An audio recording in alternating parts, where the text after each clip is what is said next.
Hi guys, a very warm welcome. And in this video, I'm going to talk about some of the monitoring services of AWS and primarily CloudWatch and CloudTrail. So what exactly the AWS CloudWatch is all about? AWS CloudWatch is one of the main important monitoring service of AWS. And before understanding the CloudWatch, let's look into why do we need a monitoring service. So monitoring service helps you to do the troubleshooting of any issues. It helps you to analyze the performance of your services and the applications. As the slide says, it detects problems early so as to prevent disasters, reduce downtime and business loss. It provides a catalog of standard reports that you can use to analyze trends and monitor system performance. To reduce unnecessary operating cost by sending notification in case of unreasonable pricing issues, monitor user experience and create reports which will help to make improvements.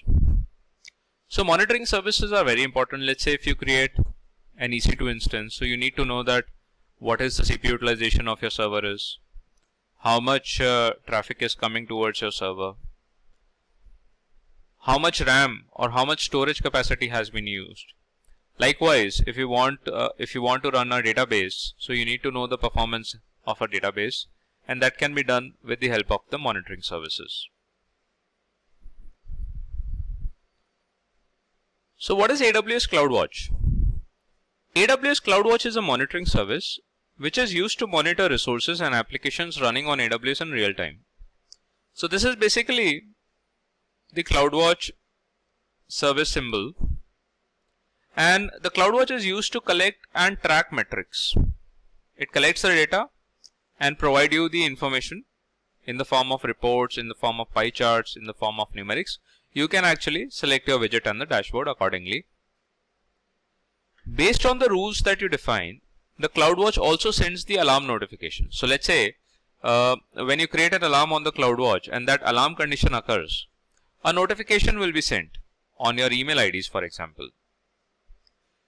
The CloudWatch offers you two levels of monitoring. One is basic, which is free, and the other one is the detailed or enhanced, that is chargeable. Basic monitoring is available automatically for many resources. So many of the AWS resources gets a basic monitoring where you can actually view the CloudWatch metrics directly. What does Amazon CloudWatch do? It collects and tracks key metrics. It monitors and stores log files. You can actually store the log files also in the CloudWatch logs. You can create alarms and send the notifications. You can send the system events from AWS resources to AWS Lambda function or many other services of AWS.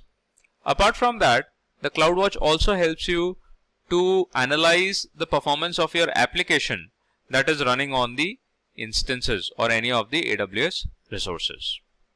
Likewise, there are many other functionalities that the CloudWatch offers apart from just collecting and providing the metrics. So in the lab, I'll just show you how you can monitor your EC2 instance with the help of a CloudWatch and also how you can send out the notifications whenever the alarm condition happens.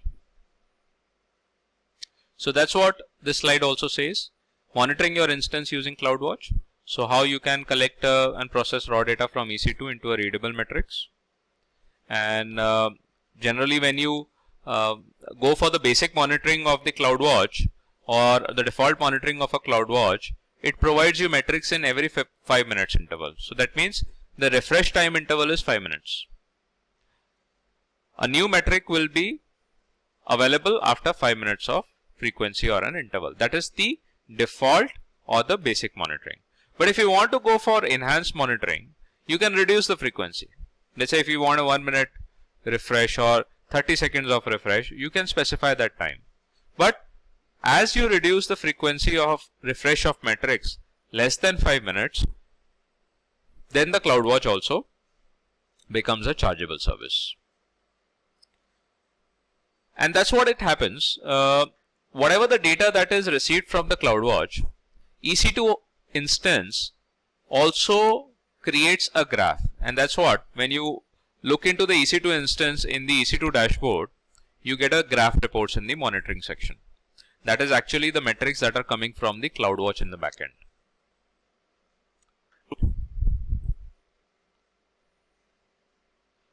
Now coming to the AWS CloudTrail. So CloudTrail is also another type of the monitoring service of AWS, but it is primarily used for auditing purpose. And it is a bit different from the CloudWatch. So AWS CloudTrail is a web service that records activity made on your account and deliver log files to your Amazon S3 bucket. Now when it says activities made on your account, that means anyone, if you have given the access of your account, or there are delegates that are going to access on your AWS account, and if they make any changes on any of the service, that will be reported. Somebody logs in on your AWS account, that will be reported. What all services they are browsing, that all will be reported. And they will be reported in the form of an event. However, if you want to store these events in the form of a logs, then you can send them to an S3 bucket for the permanent storage. And that is what the CloudTrail is all about. So as per the slides, the CloudTrail enables governance, compliance, operational and risk auditing of your AWS account. It performs action like view, search, download, archive, analyze and respond to account activity across your AWS infrastructure. The action performed by AWS services are considered as events in CloudTrail, and these are some real-time events also that you can look into. All the activities in an AWS account are recorded in an event. So in a dashboard of a CloudTrail, you can get the events of past last 90 days. However, if you want to store these events for a longer duration of time, you can push them to S3 bucket by creating a trail as well. So how does a CloudTrail works? You can see that in the diagram. When user makes an API call to any of the AWS services, CloudTrail continuously record these API calls and deliver them in the form of log files into the S3 bucket. So here you can see, if anyone logs in into the AWS account, make the changes, the CloudTrail will report it and send those logs to the S3 bucket. You can store these log files to meet compliance related needs. These API records can also be used in troubleshoot operational issues as well. Like somebody, if you are not able to log in into the AWS account, or any of the services has been deleted, or there has been some changes that has been done on the production environment. So this CloudTrail will be beneficial for you to analyze that issue. CloudTrail can integrate with CloudWatch so that you can monitor and receive alarm as per the requirement or the need as well. So where exactly we can use CloudTrail? Mostly the CloudTrail can be used by the IT and the security administrators to perform security analysis. It is also helpful for DevOps engineers and IT administrators to track changes in the AWS resources. DevOps engineers can troubleshoot operational issues via CloudTrail, and the log files provided by CloudTrail are used by IT auditors as a compliance aid as well. So mostly the IT and the security administrators can use it. The compliance people can use it. DevOps engineers can also use the CloudTrail for troubleshooting the issues. Thanks for watching this video, guys.